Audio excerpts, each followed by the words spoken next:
होई अष्टमी की कथा। एक साहूकार था जिसके 7 बेटे, 7 बहुएं और एक बेटी थी। कार्तिक के महीने में दिवाली से पहले अष्टमी को अपने मकान की लिपाई पुताई करने के लिए सातों बहुएं अपनी इकलौती नंद के साथ जंगल में जाकर खदान में से मिट्टी खोद रही थी। वहां पर स्याहू की मात थी। मिट्टी खोदते समय नंद के हाथ से कुदाली स्याहू के बच्चे को लग गई और वह तुरंत मर गया। इससे स्याहू बहुत नाराज हो गई और बोली कि मैं तेरी कोख लूंगी, कोख बांधूंगी मैं तेरी। नंद अपनी सातों भाइयों के पास बोल गई और बोली, तुम में से कोई अपनी कोख बंधवा लो। तब 6 भाइयों ने अपनी कोख बंधवाने से इनकार कर दिया, परंतु छोटी भाभी सोचने लगी कि यदि मैंने भी अपनी कोख नहीं बंधवाई तो सासू जी नाराज होंगी।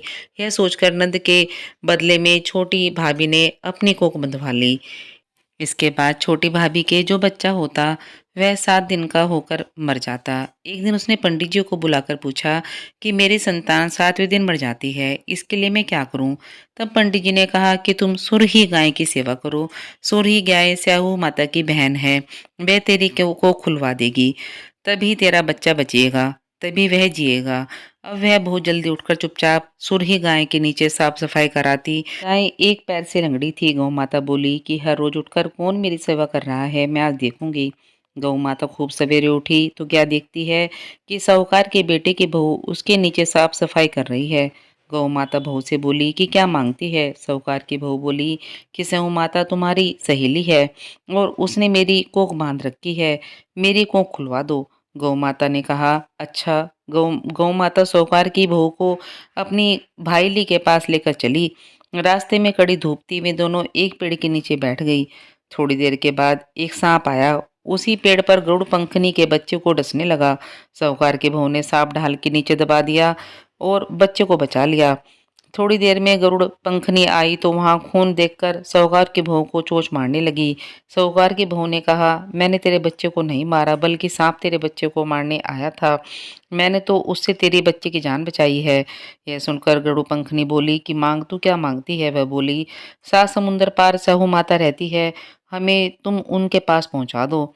गरुड़ पंखनी ने दोनों को अपनी पीठ पर बैठाकर साहू माता के पास पहुंचा दिया। साहू माता उनको देखकर बोली कि आ बहन, बहुत दिनों में आई है। बात करते करते साहू माता ने बीच में कहा कि बहन, मेरे सिर में जुएं पड़ गई हैं। सुरही के कहने पर साहूकार की बहू ने उसके सिर के सारे जुएं निकाल दी।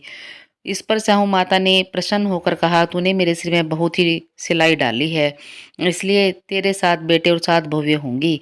वह बोली, मेरे तो एक भी बेटा नहीं, 7 बेटे कहाँ से होंगे? शाहू माता बोली, वचन दिया है, वचन से फिरूं तो धोबी की कुंड पर कंकड़ी हूँ। साहूकार की बहू बोली कि मेरी कोख तो तुम्हारे पास बंद पड़ी है। यह सुन साहू माता बोली, तूने तो मुझे ठग लिया। मैं तेरी कोख खोलती तो नहीं थी, पर अब खोलनी पड़ेगी। जा, तेरे घर पर तुझे 7 बेटे 7 बहुएं मिलेंगी। तू जाकर 7 उद्यापन करियो, 7 होई बनाकर 7 कढ़ाई करियो। वह लौटकर घर आई तो वहां देखा कि 7 बेटे 7 बहू बैठी हैं। उसने 7 होई बनाई, 7 उद्यापन किए, 7 कढ़ाई करी।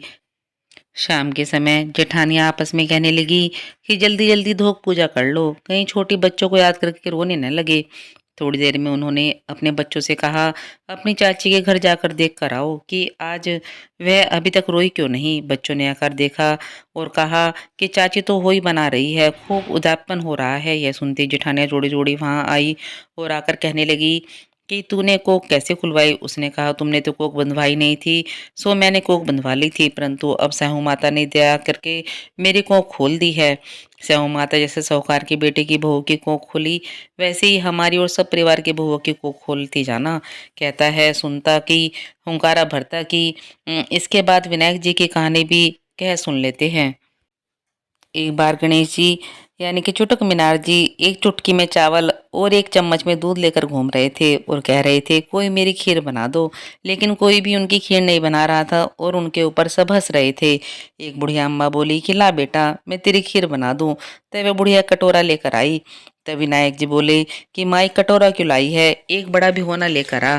तब माई बोली कि बेटा, ये कटोरा भी बहुत बड़ा है, भिगोने का क्या करेगा?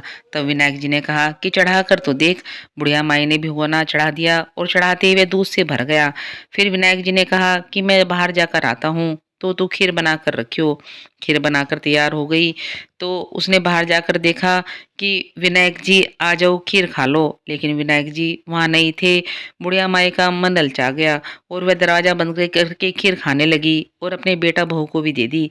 तब उसकी बहू चूल्हे के पीछे बैठकर खीर खा रही थी तो उसमें से कुछ चावल के दाने गिर पड़े और तब बुढ़िया ने खीर खाई तो बुढ़िया बोली कि महाराज भोग लगाओ और खीर खाने लगी। इतने में विनायक जी आए और बोले बुढ़िया माई खीर बन गई। बुढ़िया बोली हाँ आकर जीम लो। विनायक जी बोले मैंने तो जीम लिया। तब तो जीमने लगी तो मैंने भोग लगा लिया था। तब बुढ़िया माई बोली तुमने तो मेरा पर्दा हटा दिया परंतु किसी और का पर्दा मत हटाना। तब विनायक जी बोले ठीक है माई मैं किसी और का पर्दा नहीं हटाऊंगा। बुढ़िया बोली कि अब मैं इतनी सारी खीर का क्या करूं। तो विनायक जी ने कहा कि इस खीर को ले दे मन की काढ़ तन की काढ़ सबको बांट दे।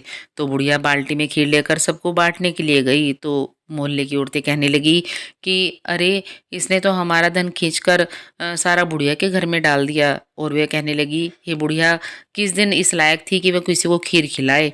लेकिन गणेश जी की कृपा से उसके घर में बहुत धन धान्य हो गया था और वह सबको खीर बांटकर बहुत खुश हो रही थी। तो तब उसने गणेश जी को ये वाली बात बोली कि आपने मेरा पर्दा हटा दिया है लेकिन किसी और का पर्दा मत हटाना।